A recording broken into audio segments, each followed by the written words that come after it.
C'est le Seigneur qui avait demandé à Amos de transmettre cette parole au peuple d'Israël. Et on imagine s'il avait demandé à l'un d'entre nous de transmettre cette parole ce matin. Je ne supporte plus vos cantiques. Dans ce texte du prophète Amos, on a même un verset qui dit « Vous essayez d'imiter le roi David quand il chantait. Je ne supporte plus vos cantiques. » Il y a parfois des paroles que Dieu vous adresse et qui sont difficiles à entendre. Et Amos a dû dire au peuple d'Israël, préparez-vous à rencontrer votre Dieu. Il y a une urgence. Vous avez été avertis de nombreuses fois, maintenant il faut se décider. Et dans le récit, dans le texte que nous venons de lire, que Paul a écrit pour les chrétiens de Corinthe, nous sentons qu'il y a aussi une urgence. C'est aujourd'hui le jour du salut. Alors évidemment, vous allez me dire, chaque fois qu'on le lit, c'est aujourd'hui. Donc hier c'était aujourd'hui et demain ce sera aujourd'hui pour ceux qui le lisent. Mais est-ce que vous comprenez bien que nous l'avons lu aujourd'hui? Donc c'est aujourd'hui le jour du salut. Pour chacun de vous qui entendez cette parole, qui écoutez cette lettre pour la première fois, ou pour la 10e fois, ou pour la 258e fois, c'est aujourd'hui le jour du salut. Et pendant ce week-end, on est venu vous parler d'urgence. Et la première des urgences, on en a un peu parlé hier, c'est que nous devons y voir clair dans notre cœur. Il y a d'autres paroles que Dieu va adresser, que Paul adresse aux chrétiens de Corinthe, de la part de Dieu, et qui montrent que finalement, il y a quelque chose que nous avons dans notre cœur et que nous ne pouvons pas garder pour nous, si nous avons véritablement fait cette rencontre avec Dieu. Nous sommes des vases d'argile, et on a placé à l'intérieur de ces vases d'argile un trésor.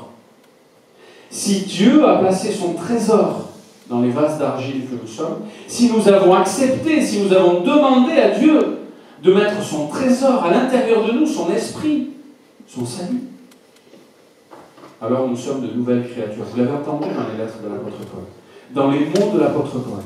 Ce qui était ancien a disparu. C'est difficile à croire.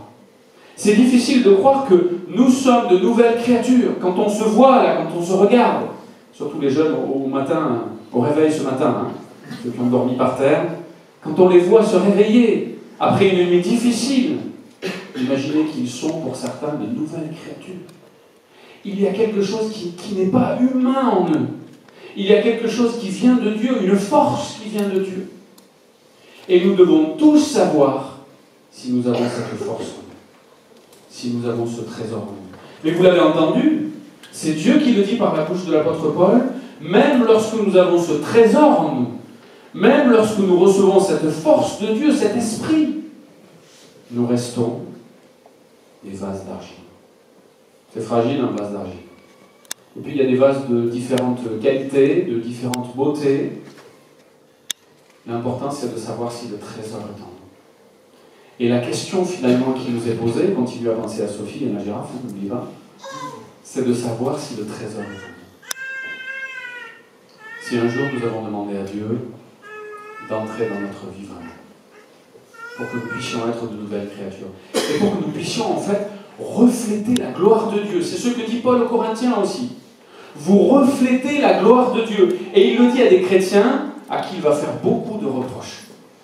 Les chrétiens de Corinthe, ce sont des gens à qui Paul ne cesse de faire des reproches parce qu'ils se comportent mal. Et pourtant, il leur dit qu'en même temps, à côté de ça, ils reflètent la gloire de Dieu. Et ils sont comme un parfum que les gens sentent. Et pour les uns, c'est une odeur de vie, et pour les autres, c'est une odeur de mort. Pourtant, c'est le même parfum. Vous comprenez ce que ça veut dire?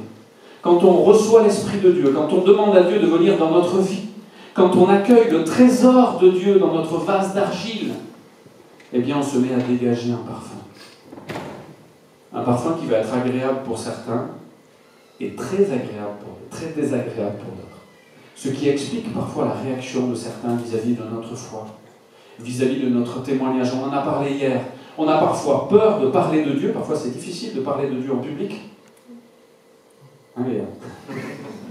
De parler de Dieu devant des gens. Et pourtant, elle l'a très bien fait. Et c'est grâce à Dieu. Hier, on a eu cette petite discussion. La première des façons de parler de Dieu, c'est quand on vous fait un compliment de dire « Vous êtes extraordinaire, mais qu'est-ce que vous jouez bien du piano ?» Qu'est-ce que vous chantez bien! Si quand on nous fait un compliment, nous commençons par dire c'est grâce à Dieu, nous sommes en train d'aider les gens à entrer dans cette réalité qui est nouvelle pour eux. Et nous allons voir si pour eux c'est un parfum de vie agréable, qui les attire, ou un parfum de mort, qui pour l'instant les éloigne. Ils n'ont pas envie de sentir ce parfum. C'est étonnant, c'est le même parfum, mais il ne provoque pas la même réaction. Ce ne sont pas les mêmes nez, ce ne sont pas les mêmes personnes. Et nous ne savons pas. Avant de parler, avant de témoigner, avant de dire « c'est grâce à Dieu », nous ne savons pas ce qui va se passer, nous ne savons pas comment les gens vont réagir. Mais notre responsabilité, c'est simplement de dégager ce parfum, de refléter la gloire de Dieu. Alors aujourd'hui, vous devez savoir si oui ou non, le trésor est en vous. Et si vous êtes en train de dire « je ne sais pas trop », c'est un peu comme si quelqu'un vous demandait, alors pour les plus grands, est-ce que vous êtes marié?